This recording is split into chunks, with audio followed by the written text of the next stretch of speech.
Welcome to this week's episode of Confessions of a Fitness Professional. I'm your Fit Pro, Andra Anderson, and I have been in the fitness professional industry for 15 years. 15 years is wild to think about. And in that length of time, I have experienced my fair share of cringy moments. So I want to talk and dish all about the cringe. Let's do this. So when I was thinking about this week's episode, it was really inspired by a post that I saw from another instructor or a fitness professional. And it just got me thinking back to personal experiences, and I wanted to share. So this week's confession is that there are a handful of things that I find super cringy in the fitness profession, in the fitness world, in the wellness world, all of those things. And the first one, it gets me I just feel this secondhand embarrassment for people, especially those that consider themselves professionals in the fitness industry, to make a post that is a subtle dig at someone else. I don't get it. And I understand that I have a different knowledge because I know the two individuals or the two facilities really well, but somebody that's a client of one might not know the clients or the deal of the other one, but I see it all. And it is so cringy when somebody that you particularly admire writes something completely offhand about another organization. And the way that they'll say it is something like this: our facility that boasts the most well-educated and most trained in the area. I mean, come on, who are you kidding? You're not saying that just to be proud of what you have. You're saying that to highlight what somebody else doesn't have. And it is so cringy. It's so cringy. Like, just be good on your own without having to worry about others. And this happens so much in the fitness industry, and truthfully, if you're listening to this and you're not in the fitness profession, you can probably consider or think of instances that this happens in your industry as well. People just love to take subtle digs at each other, or, kind of passive aggressive, and it would probably be less cringe if they just called it out. Then I guess it would just be rude. But it's so cringy. I mean, be proud of what you have. Don't take a dig at somebody else, especially because that makes you look bad. It makes you look jealous. It makes you look unprofessional. It's not a good look. And I, as a fitness professional and as somebody who doesn't want to put themselves in the middle of that kind of energy, I probably will not go to your facility anymore if I see posts and information like that. Another thing that gets me so cringy or makes me feel so cringy is when a fitness professional will post negative things. For instance, they'll say, oh, there's so many people on Instagram who are fitfluencers or fit influencers, and they have no idea what they're talking about. Like, who cares? They obviously have a following. You're a little bummed because you don't have the same following that they do. Does it suck? Yes, absolutely. It sucks because you're credentialed and you actually took the license and the certification. And then there's this beautiful individual who ate kale for a week and has glowy skin and is now sharing what they did and how they did it and be just like them. It's the suckiest part of social media, having things like that where because you're beautiful or because you can put your leg behind your head or because you can do a handstand, you are all of a sudden the best fitness professional and you can give the absolute best advice. Related, people who have gone through their own personal changes, which is just amazing, and I love to see the transformation inside and out, who all of a sudden think because they did it, they can help others. You can, But just because you did it doesn't mean you have the credentials or the information to safely help other people. That's why there are certifications and there are programs, and people dedicate thousands of hours to learning this information, to absorb it and then share it and individualize it. There are fitness professionals who will call that out, and I don't do it. I don't like to. I don't like the comparison. I feel like there's enough space for all of us. And believe me, there was absolutely a time in my fitness professional career where I wanted to call people out. I would do passive aggressive, cringy things like, oh my gosh, there have been a couple of instructors who would come to my class to either poach students or to steal content. And so I started doing some really cheeky songs. Like there's a song called Dessert, and it's sort of like, they can imitate you, but they'll never be you. So I would play that song if that person came to class. And in my head, it was so funny, but it's super cringy to think that I would act like that. I mean, it was absolutely nothing they would ever have known. I mean, maybe they'll know now, but things like that. I think it's really unprofessional and super cringy for a fitness professional to say things like, don't eat that, or you're a bad person if you tell people to do this exercise, or you'll never see burpees in my repertoire because they're awful. Like, you don't need, maybe they get off on sharing negativity like that, but in my experience from a multitude of professions, being negative will never, ever, ever help you find success. And truthfully, one of the most negative people that I've ever met in the fitness industry is no longer a fitness professional because of all of the negativity I imagine. So super cringy. I mean, just don't compare yourself like that on a social platform. Are you allowed to think it? Sure. But maybe let's not put it into words. Let's not vocalize it, because when you make those negative opinions and negative qualifiers, like you share that kind of information, you're really only making yourself look bad. And that is super, super cringy. I wrote all of these things down, so I'm just referencing my notes if you are watching. Similar to this, oh my gosh, I'm still reeling in this cringe that I did recently. In my mind, I'm the best. In my mind, I'm the best, and you can't convince me otherwise, but part of that is because I worked so hard to be there. However, I will not compare myself to another fitness professional. There would have been a time where I was super cringy, and I probably would have delighted if you told me that I was better than somebody else. But now, I just don't care.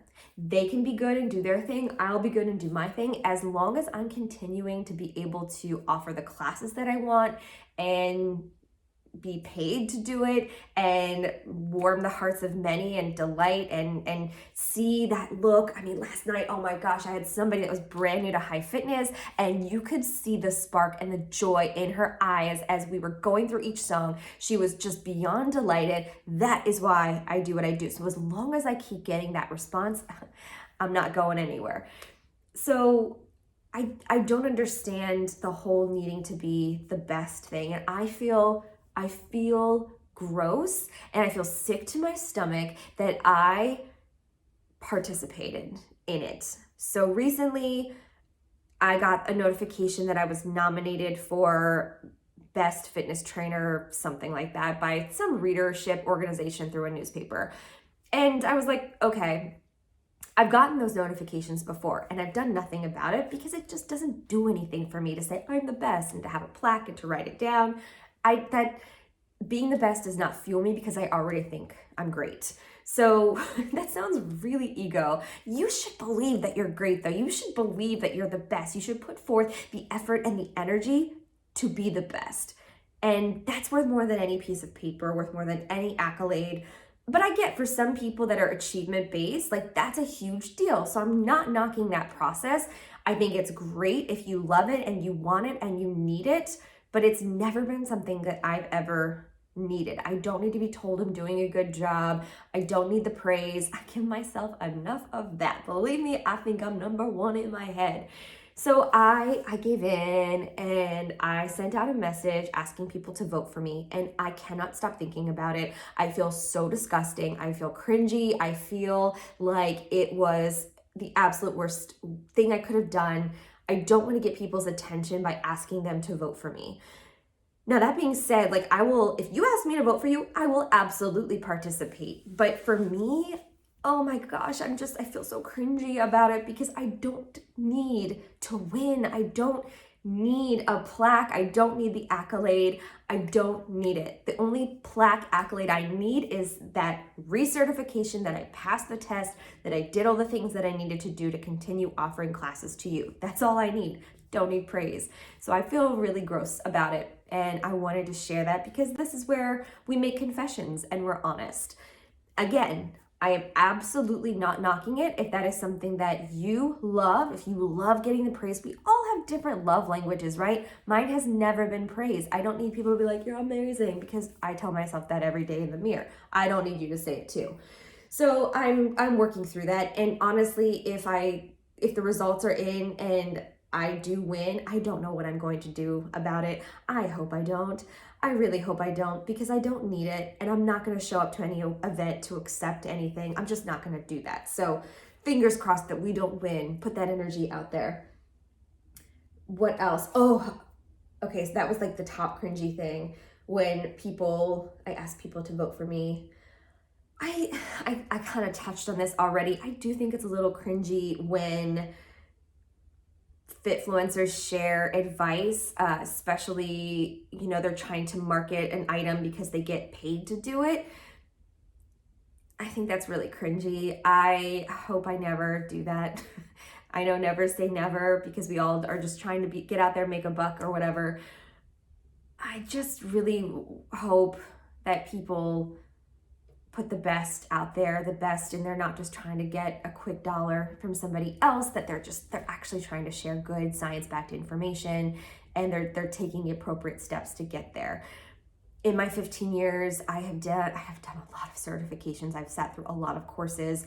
I used all of that time instead of getting a master's or a doctorate in my other profession, and it's a lot. I've sat through a lot of hours of instruction. I've learned a lot. I continue to learn a lot. I love it. I love knowing information. I love being able to take that information and create the best possible classes and workouts for you. That excites me. That fuels me. So it's really cringy and sad when you see people that don't have those credentials sharing false information, and people loving them for it because they look a certain way, or they talk a certain way, or they share kind of salacious videos, and it's all like looking at them from a rear view or underneath as they're working out. I mean, that's cringy, but honestly, like, you do you. If that brings you money and joy, whatever. I just think it's cringy. I think it's cringy. I also think it's cringy looking at old videos. When I was going through a phase, so I hopped on the online class like video thing way before COVID. Thank you, Gold Star. And I look back at some of those videos of me, and I know I've really come a long way. But early in my fitness career, when I was my body felt and looked a certain way, I was losing weight and really like finding my own strength, and my body composition was changing, and I felt uncomfortable in my skin for a while. And even at my smallest, like I worked myself into a very small frame and a very small shape because I thought that's what was like needed and what people wanted to see in a fitness professional. Like, they didn't want to see a fitness professional that was above a size 4. Like, that was not a thing. I know better now. But even just watching myself in those videos and thinking at that time that I was not good enough, and I just looked so small and I looked so weak, and it's sort of cringy to go back and see all of those things that are out on the internet. And I'm so proud of how far I've come and where I am now. And I hope that other fitness professionals don't experience that same journey, that you're just comfortable and happy in the skin that you're in, because it is beautiful and it is amazing. Related, when I go back and watch some of those videos and some of those old classes, I would say those really cute, cringy phrases like no pain, no gain, go hard or go home, when literally all we want to do is go home, right? But that phrase of no pain, no gain, you will not catch me saying that now. I think that's growth. When you go back and look at yourself and you cringe, that means that you have matured, you have grown, you are stronger, you are a better version of yourself. So I am grateful to have those things to go back and feel cringy about, because it makes me so happy of all the things that I've learned, the knowledge I've gained, the place that I'm at now, the confidence that I have built as a fitness professional. It's amazing. I'm so grateful for that journey. So if you ever look back at something that you said or did and you're cringing, amazing. You're growing. You're growing. And that's all you can ask of yourself, is to grow and learn from the things that you used to do. So even though I'm sharing all of these things that are cringy and I'm confessing all of these things that are cringy, know that cringy is okay. It's part of growing. Although, I don't know, some things that some instructors are posting that are cringy, I do not think they're growing. Hopefully one day they look back and they're like, ooh, should not have thrown that other studio under it. I should not have said those things. It's so cute to me when studios are competing like that, and I know the backstory, like I know the connections that they had and what broke and what misfired and all of those things. So it's super fun to like have the tea on all of that. But it's also cringy. Like, just stop doing it. Don't say bad things about other people. Just worry about yourself and you will not have those cringy moments. It's amazing what you can do. I would love to know what cringy things you see in fitness and wellness spaces, especially if you are a fitness professional or an aspiring fitness professional. What is cringy to you? I love a good cringe story. So please feel free to share. If you are watching this on YouTube, subscribe, comment below. If you're listening to this on a podcast server of your choice, I would love a comment. Or, you can always catch me on Instagram, Fit with Andra, and send me a DM and let me know about what you think is cringy in the fitness profession or the wellness space. I would love to know all of those things. Thank you so much for joining me for this week's confession, and I will see you again very soon.